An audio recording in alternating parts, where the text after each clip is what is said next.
Good evening. It's a blessing to be here. And yes, I'm still teaching. I'm teaching at Terry Hill Mennonite High School now. And so not 8th graders anymore, just, 9th graders 1 year older, and enjoy that. You're privileged tonight. My entire family came along. I don't think any of them came to my other topics except my wife went along a couple times. So our 5 daughters are here. Caitlin teaches at Peckway Christian School. Leah and Seth are at Terry Hill High School. And then our 3 younger girls, I guess they disappeared.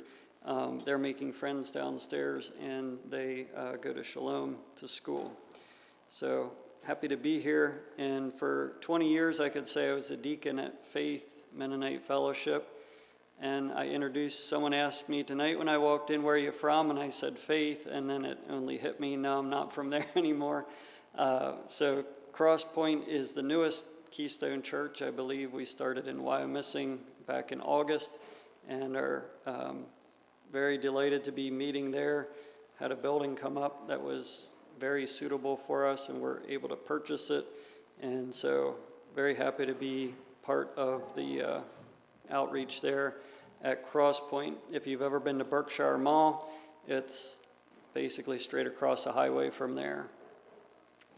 All right, this evening, yes, the topic is sort of a funny title, Admiring Nature While Denying a Designer. So I think the Bible School Committee had the idea that you're not supposed to do this. This is not what you're supposed to do. So at the conclusion, I'm going to ask you this question. What is the one created thing in nature that can most distinctly and most accurately represent the designer God? What is one created thing in nature that can most distinctly and most accurately represent the designer God? 2 conclusions we'll come to is that we must, as we admire nature, we must acknowledge the designer. It's a both and. We admire nature that's natural, and in that we must acknowledge the designer. And then we probably won't have a lot of time for this, but as we admire nature, I think we should use nature as a way to draw people's attention turn them toward admiring the designer and using that as a tool for ministry. So the idea in the title is, we admire nature, we look at something with wonder, we say, wow. Nature is defined as basically everything except humans and the things humans make. So, it would be, that's basically the definition. The physical world, collectively including plants, animals, the landscapes, and other features of the earth, except man and the things that man has made. And so I think most of us, if we're normal, we like nature. We like the things that are outside of us.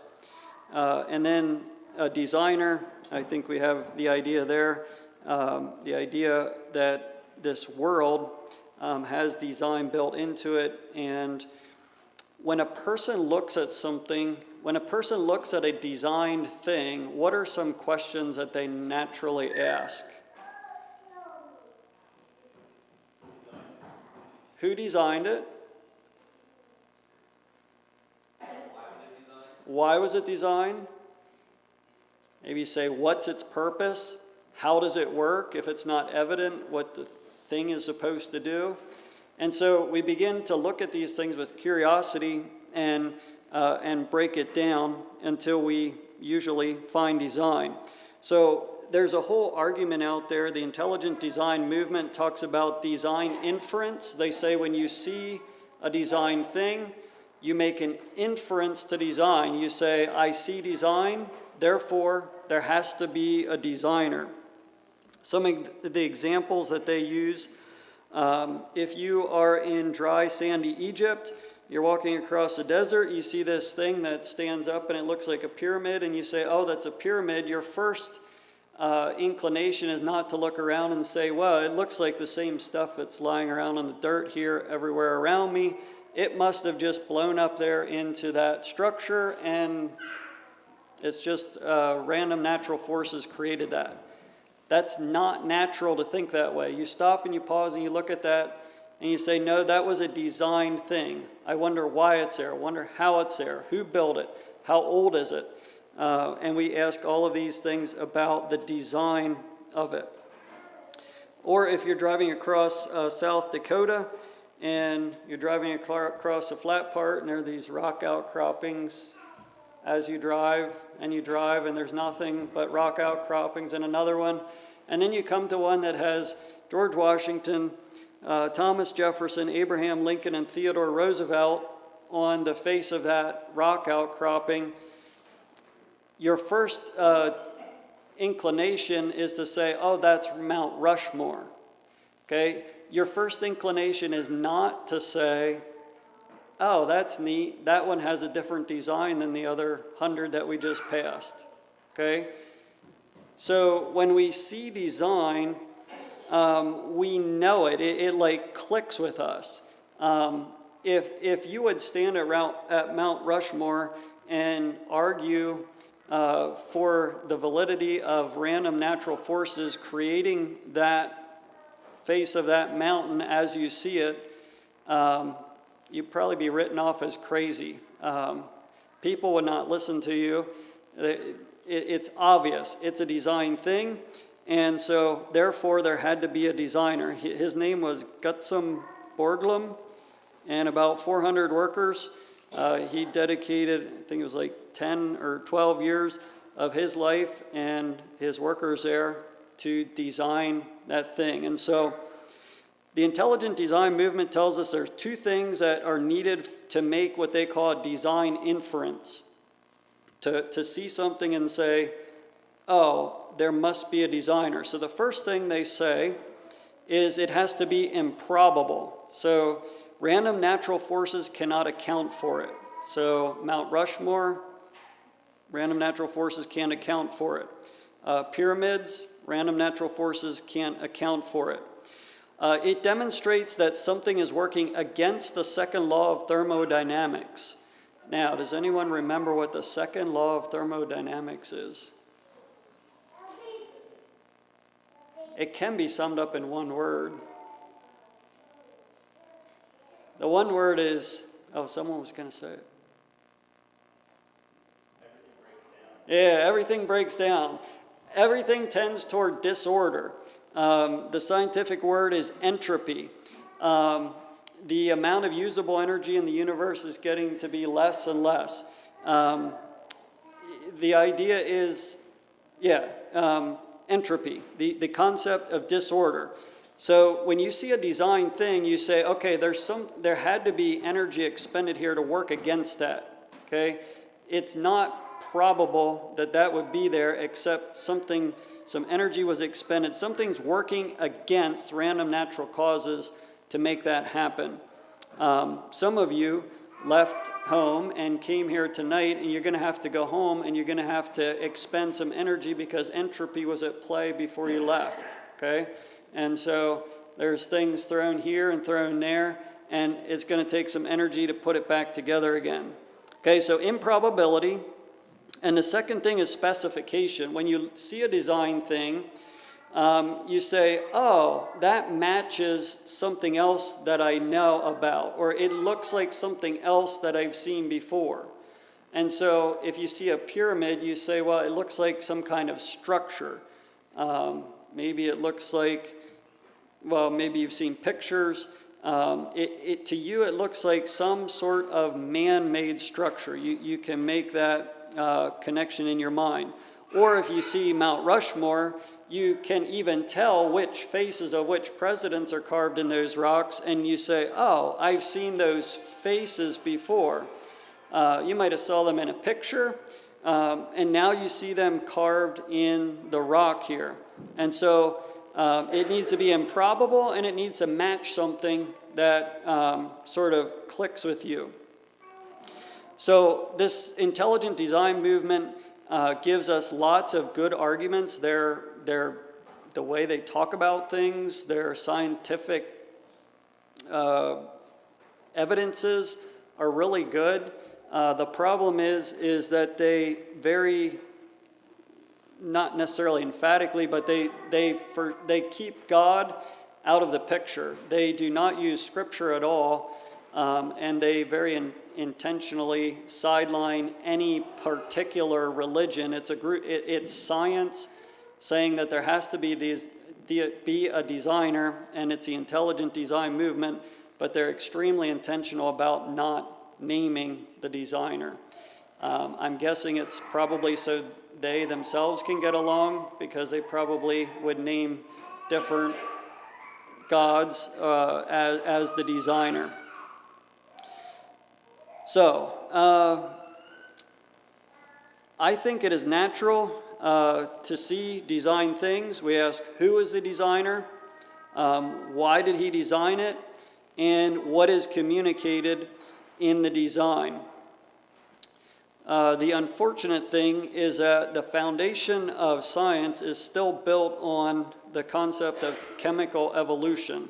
So there's sort of another discussion we're starting here, and that is the discussion of life. How does life begin? And so the foundation that science is still building on is that there was the right chemicals with the right energy that came together in the primordial ocean, and it got that first life being together. And from that, 3.3 billion years ago, the evolutionary tree has sprung up, and here we are today. So that foundational chemical evolution is exactly against everything that we just talked about, right? There's just no way to explain that in terms of the scientific laws, because that chemical evolution is definitely working against entropy, and we might get to that a little bit later. So we could ask the question, is design evident in nature, or is nature just random? When you look at nature, you're looking at a sunset, you're looking at the mountains, you're looking at the snow yesterday. Is it designed, or is it just random? What do you see when you see nature?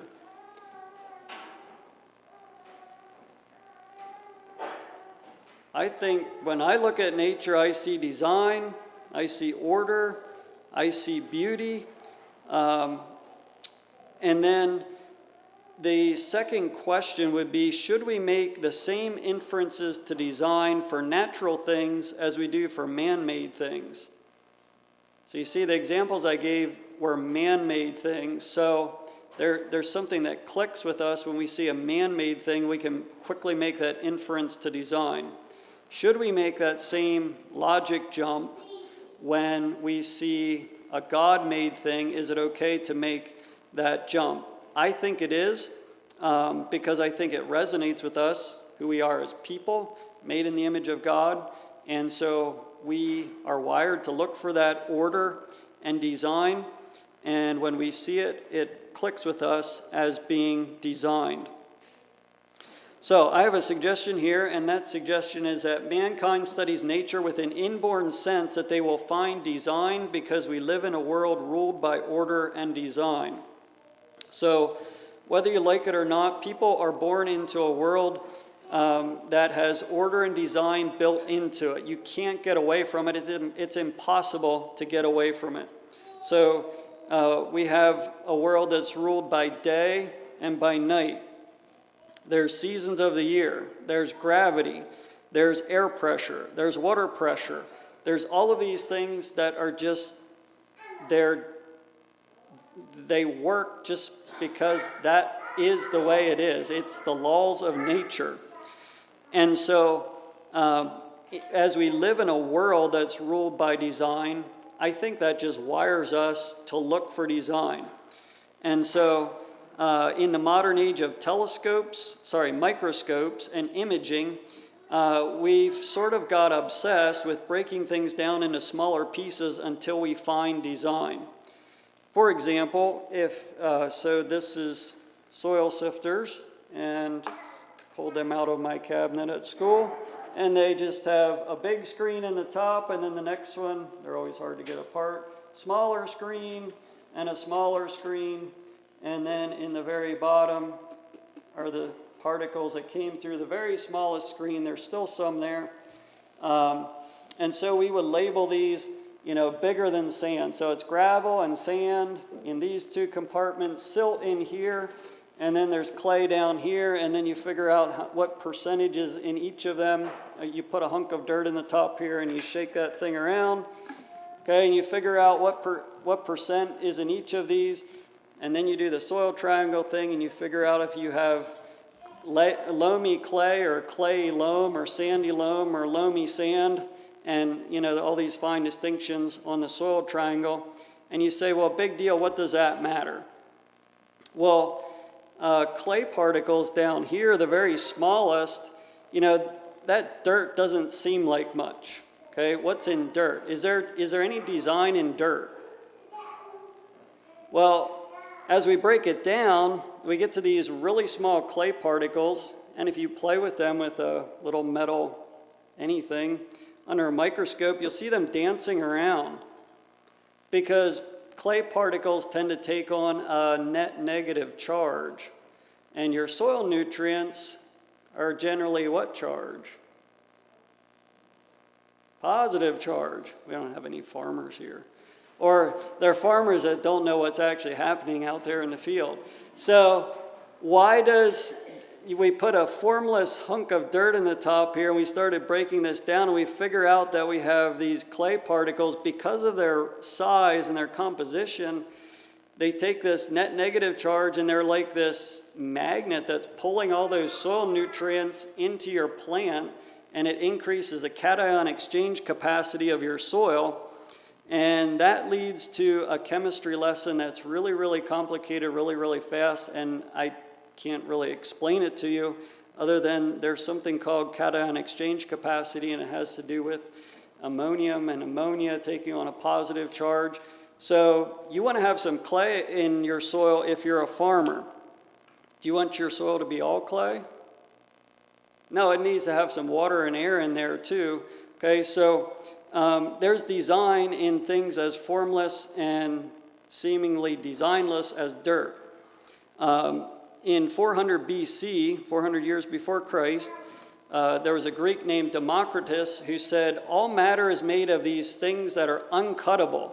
If you take everything in the whole universe, you could break it down, and you get to these things that are really small. And so everything around us is made up of this recipe of like these basic things that are uncuttable. And anyone know what the Greek word uncuttable is? Atomos. And we're still talking about atoms in chemistry class 2,400 years later. The word hasn't changed. So the idea, the Greeks had the idea, they had four what they called elements or atoms, four kinds of atoms. There was earth atoms, which they called the lithosphere. Those were solid things. And they had water atoms, which was a hydrosphere, that was liquid things. They had air, which was the atmosphere, which was gaseous things. And then there was fire, which they couldn't really quite explain what fire was, but it's sort of like plasma. So 2,400 years ago, they already knew, there's these four essential elements: earth, water, air, and fire. There's solid, liquid, gas. And then there's this plasma-like stuff, fire. It's, fire had more energy than the other things. And so we have this idea that there's matter and energy, and science is building on those ideas and hasn't gotten too far down the road in terms of explaining them farther, except that we have a periodic table now with 114 elements or whatever there are, and we're pretty convinced that's about the end of it. That's how many there actually are. The Greeks also had this idea that there had to be something else in those four elements. There had to be something else that held them together, that sort of gave them life. And so they called it ether, or the quintessential element. It was like this fifth element. It was like the air that the gods breathed. It's what the planets and the heavenly bodies were made of out there in space. It was this perfect, indescribable quality that gave essence and meaning and life to the other four elements. And so for thousands of years, mankind has had this concept that there's some energy or force or God behind the physical world. And I think you still see this in modern science. Carl Sagan was an atheist astronomer, and I think it was him who first coined this phrase, "We are all stardust." And so you hear these high-level scientists talking about, their topic, whatever it is, and that's a phrase that's thrown around a lot. We are all stardust. So how does that make you feel? Always in that secular realm, it's supposed to make you, it's like lifting you up really high by your own bootstraps, like you really are something, like you are made of the same stuff as the stars out there, and that's supposed to make you feel good about yourself, and it's supposed to give you meaning and purpose, is what I take from the way they use that phrase. And so, again, we're at this idea that it's not just Christians that have this idea that there's some force at work behind the natural world out there. Another way to think about this, we're talking about the idea that mankind has this incurable desire to break things down, and he will break things down smaller and smaller and smaller until he finds design. If he doesn't find design, he'll keep breaking it down smaller until he finds it. So what does a doctor do if you go to the doctor and you're sick? Well, you're a whole organism, and so he starts to break you down. He doesn't actually dissect you, but he intellectually begins to dissect you. And he asks where it hurts, and what are the symptoms, and how are you feeling? And so you have the whole organism, and he tries to figure out what organ system might not be working, what particular organ's not working. And then if it's down in the level of tissues and cells where he can't actually see what's wrong, then he gets images and scans and whatever to try to find out what's wrong with you. And then when you're done at the doctor, he has diagnosed you and he figured out, what organ or tissue or cell is having trouble, and he sends you out the door with what? A prescription for chemicals, right? And so then you start from the bottom up, and that medication, those chemicals, alter your experience from the bottom up. And so even in medicine, we've been doing this thing. We break it down till we find we have to know what the design is. And in that design, we find out what's not working, and then we medicate it from the bottom up. What we talked about earlier is these 6 levels are given and taught. They're very helpful in understanding the human body, in that we have chemicals that come together to make cells. The cells make tissues. The tissues make organs. The organs make organ systems, which make up the whole organism, make up you. But no one, and science itself, has not been able to explain in ways that don't violate science how we get from chemicals to life, okay, or chemicals to cells. Because the reality is, all of the laws of science say that life starts right here. It doesn't start down here. We have the law of biogenesis, which says life comes from other life. And we have the cell theory that says cells come from other cells. And so the whole foundation of science from here down, which is a chemical evolution theory, has yet to be proved. In fact, they violate their own science to even suggest that chemical evolution theory would be valid. Okay, so we're finding all sorts of design in nature, and we are using that to understand the fact that there is a designer.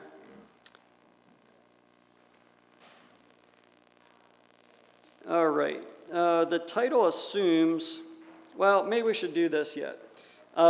Models are very helpful in science. Some of you were watching models of the storm, right? You have a map, and then you have all sorts of imaging and radar that overlaps and has models from the past history, and they tell you what they think the storm is going to do, and you can see it, swirl across the screen, and then it actually does snow sometimes like they say it's supposed to. So models are very helpful in science, but, well, I guess we'll just say it right up front. What kinds of things do you model?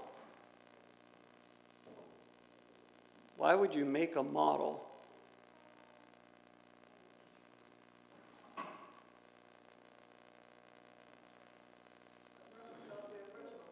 Okay, it's a replica of the original.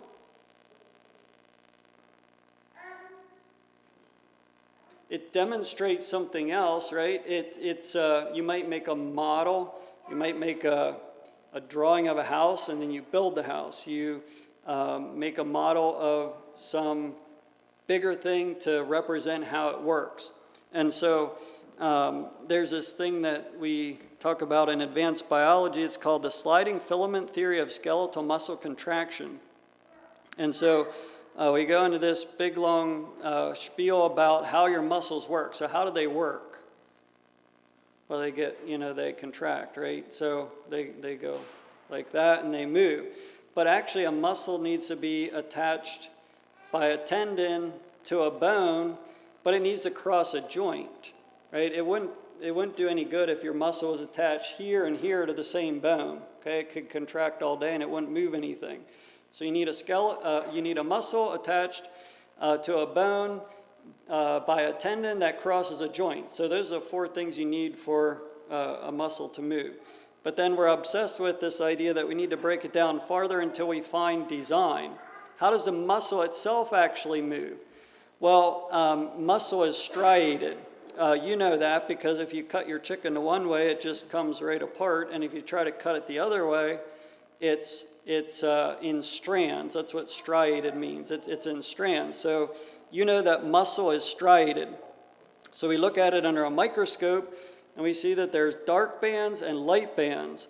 And we say, oh, well, the dark bands are dark because they're thick, and the light bands are light colored because they're thin. And then it gets really technical, and they name the dark bands or the thick filaments myosin and the thin filaments actin. And then they break it down into a unit, and they say that this unit of muscle is a sarcomere, and it's attached at this thing called a Z-disc because it looks like a Z. And then you have the sodium that comes in from the nerve, and it rushes into the muscle, and that releases the calcium, which makes the heads on the myosin, the thick filaments, stand up and pull the thin filaments together. And then they give us this really nice model, and it looks like this. This is how your muscles work. This is the model. Okay, it goes like that. Okay. Now the model, the drawing in the book is a little bit more complicated than this, but that's the essence. Here's a sarcomere of muscle. It's connected at a Z-disc because it's sort of like a Z. And you have thick filaments and thin filaments, and it's the thin filaments, technically, that move back and forth. In fact, they can go past each other, so my model isn't actually that great. But that's how your muscles move, believe it or not. And why do we make models? You can only make a model of something that is designed. Does that make sense? It'd be fruitless to make a model of something that didn't have design. The fact that we make models shows that we live in a designed world. All right, the title assumes that people admire nature, and I think we can say that's true. The tourism industry says people like things in nature. Where do people that live in the city go for refreshment? They go to the park, okay? They get out in nature. They de-stress. They refocus. They reset. How do they do that? They get away from everything that's people and people made, and they go out into nature. So the big question for us is, to what degree should Christians admire nature? So are you in danger of admiring nature too much? Okay, so, we're sort of down on the people out there that see the design in nature and they don't acknowledge the designer. But is it possible for us to admire nature too much? So we could look at Paul on Mars Hill in Acts 17. In Isaiah 40, God asks, well, why don't you turn there? Isaiah chapter 40, and then also in chapter 44. We're going to breeze over these sections here. God asks a very pointed question through Isaiah. In Isaiah 40 and verse 18, fairly common passage. Isaiah 40 verse 18, the idolatry question. To whom then will ye liken God, or what likeness will ye compare unto him? The workman melteth a graven image, and a goldsmith spreadeth it over with gold, and casteth silver chains. He that is so impoverished that he hath no oblation chooses a tree that will not rot. He seeketh unto him a cunning workman to prepare a graven image that shall not be moved. So we have this guy, and he is making an idol. He might make it out of silver or gold, or if he's poor, he'll make it out of wood. And so I think what these verses are saying is God's image always suffers when we compare him or represent him with physical things, things of nature. We bring him down and make him into things of nature, make him out of things of nature. Verse 25, to whom then will ye liken me, or shall I be equal, saith the Holy One? Lift up your eyes on high, and behold, who hath created these things, that bringeth out their host by number? He calleth them all by names, by the greatness of his might, for that he is strong in power, not one faileth. So what he's saying here is Creator God stands superior and above his creation. He is not to be brought down into his creation. His command over creation shows his greatness. His glory is above the earth. In Isaiah chapter 44, my Bible calls that section the folly of idolatry. If you don't know this story, go home and read it. It's a great illustration of what idolatry really is. The short version is this. A man grows a tree. He even cultivates it. He makes sure the vines don't grow up it. He makes sure it gets plenty of sunlight. He might even put fertilizer on it. And that tree grows, and then he cuts down the tree, and he uses some of that wood from that tree to cook and make his food. He uses it in the fire to make himself warm. And he takes a specific chunk out of that tree, and with extra care, he carves out an idol. And when he gets done, what does he do? In Isaiah 44, maybe about verse 18. Actually, I'm not sure on that verse. He falls down to it, and what does he say?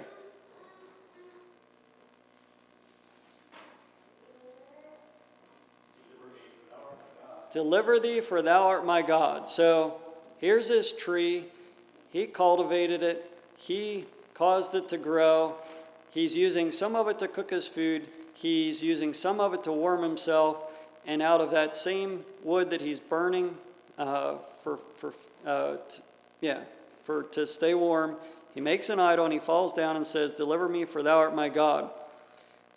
That's the idolater's prayer. And it's very helpful to understand that. See, if you have to make your own God, then who's God? If you have to make your own God, then who's really God? Yeah, you are. And so that is really helpful to understand that prayer, because do people pray that prayer to things other than wood carvings that they made themselves? That prayer is prayed to a lot of man-made things that aren't made of wood or hay or stubble or whatever. They might be prayed to, you name it. How do you identify an idol? You identify an idol by the person praying that, whatever a person prays that prayer to. Okay, that is the idol. It helps to identify the idol in their life. All right, so we need to define idolatry. You can turn to Romans 1 a while. You probably figured we might end up there. But God's image always suffers when we liken him to or represent him with physical things, things of nature. So, idolatry is exactly that, when we use things of nature to represent God, or in a sense make him equal with things of nature. A couple things about idolatry. Idolatry makes something bigger than life. When we glorify a thing as if it were God instead of God Almighty. Idolatry brings God down to a level where we can manipulate him and make him the way we want to be. Idolatry is reversing God's creation of man.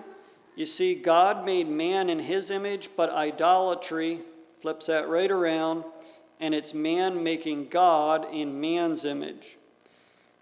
And the convenient thing about idolatry is that it allows us to be deeply religious people, but we get to have the religion our way. See the guy that made his own idol out of wood?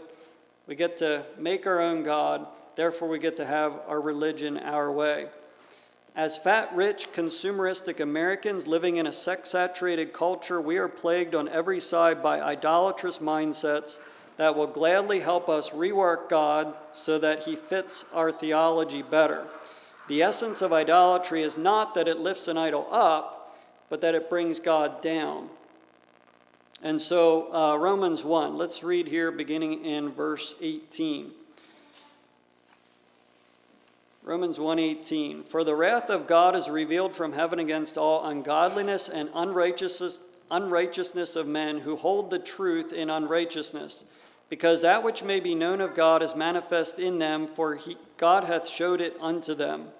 For the invisible things of him from the creation of the world are clearly seen, being understood by the things that are made, even his eternal power and Godhead, so that they are without excuse. So we are to learn about our invisible God by looking at visible creation. That's what these verses are saying. Verse 21, because that when they knew God, they glorified him not as God, neither were thankful, but became vain in their imaginations, and their foolish heart was darkened.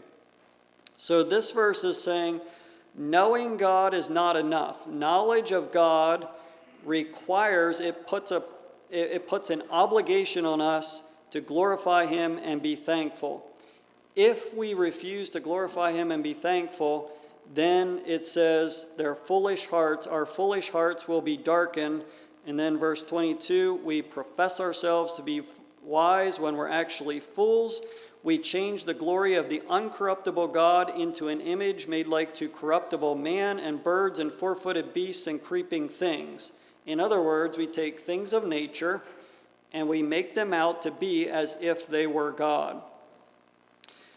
Paul Tripp says it this way. He says, man's tendency is to take sign glory and make it into ultimate glory. So God's glory is ultimate, and sometimes we talk about heaven that way. We say when we get to glory. Well, what do we mean by that? Well, it's when we're in the presence of this designer, the creator, when everything works the way it was designed to work, okay, in perfection. And so sign glory is like these little windows we get into God's ultimate glory. And a lot of times we try to take those little windows and make them out to be the ultimate thing. Give you some examples. The heavens, so we might study the stars and call it astronomy. And it quickly gets turned into a religion called what? Astrology. Okay, just change the word a little bit, change the focus a little bit. And so we have now a small g God. We could look at the earth's landscapes, the mountains, the woodlands, the lakes, the rivers, the beaches, the fresh snow, and the air. And it gets turned into a small g God called Mother Nature, maybe. Okay? Get, all sorts of things wrapped up in this idea of Mother Nature. What is Mother Nature? Okay? So all sorts of New Age-ish sorts of things in that.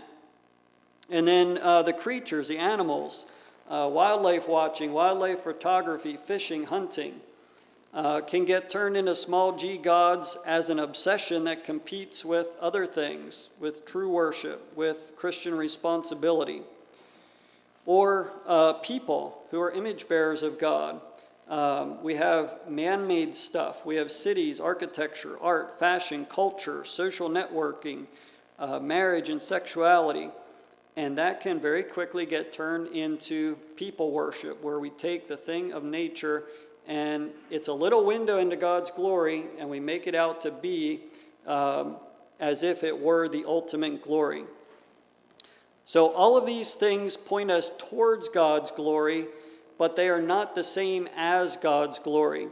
To glorify these natural physical things without recognizing their source in God will rob God of the glory he deserves whenever we try to wring pleasure and glory and satisfaction out of any created thing without recognizing the Creator. We start down this slippery slope that Romans gives us.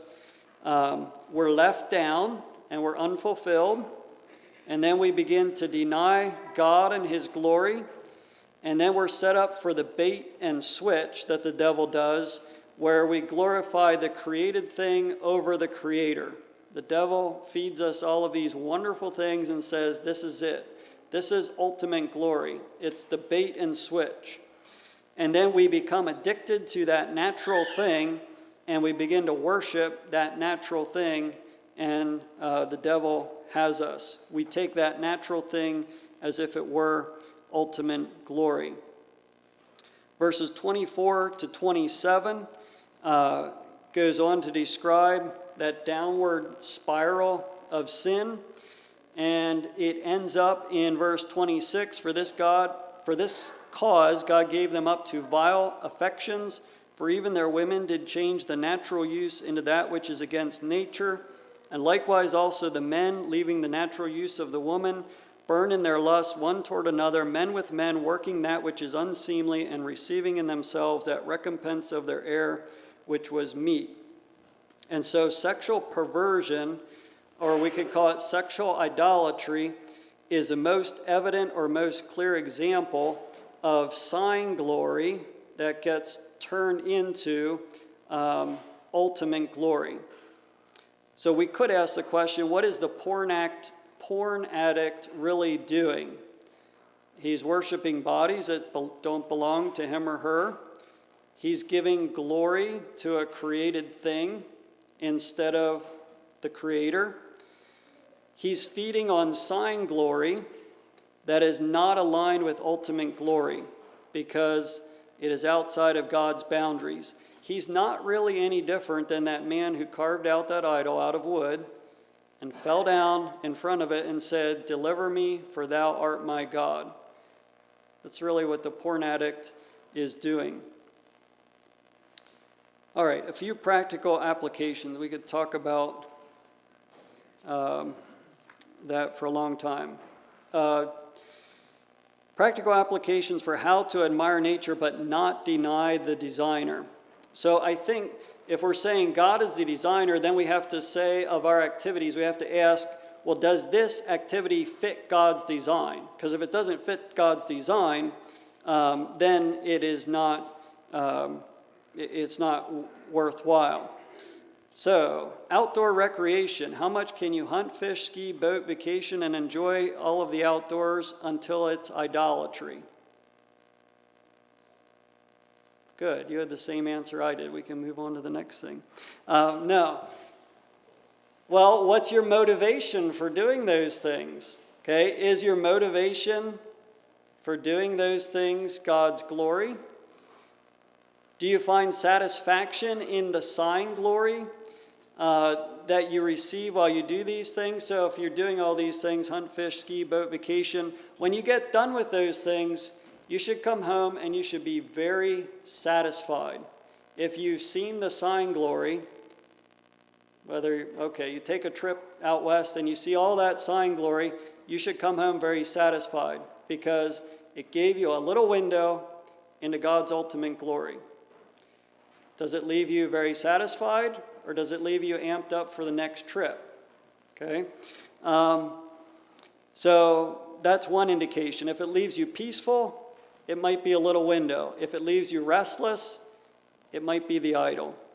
Another thing you could ask yourself, do these activities, your outdoor recreation activities, do you enjoy them at the expense of the things that obviously fit in God's design? Are you doing them on Sunday? Are they taking you away from a day of worship or toward a day of worship? I think our church covenant says Sunday is to be a day of worship, rest, devotion, and fellowship. So those are 4 good words you should put in your day for Sunday. Try to keep it that way. Fathers, are you enjoying these things at the expense of being the God-ordained head of the home? Okay, see, father can't be done remotely. You can do a lot of work remotely, but you can't do father remotely and you can't do mother remotely. Okay, it has to be hands-on. And so if you're doing these things at the expense of fathering or mothering, maybe it's an idol instead of the little window into God's glory. On the other hand, family is a unit of people, right? Family is a unit of people. And how do you get people to actually do things together these days? When you have 4 vehicles in the house or 5 phones and, okay, distraction. So I think outdoor recreational activities are great to bring people together in that sort of way, right? It brings people together into an activity that multiple ages can do. And so whether you're hiking or biking or camping or kayaking, I think those things are a great way to get your family out there in nature. And when you're done, you have this feeling of satisfaction. We got a little window into God's glory by our activities. All right, we could say a lot more here. Let's go to the conclusion. The question was, what is the one created thing in nature that can most distinctly and most accurately represent the designer God? And the answer is the sun. Okay, the sun, which kind of sun?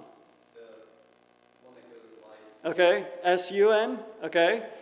There's a tremendous, well, that runs everything, okay, so that's good. What are the rest of you thinking? Okay, people. And your reasoning there. People are. Well, God designed us in a marvelous way, and we give glory to Him and reflect Him. Okay, people are made in the image of God. So back to the sun. That is actually a great illustration because God is what? God is light, and in Him is no darkness at all. I was thinking of what Sue said. People.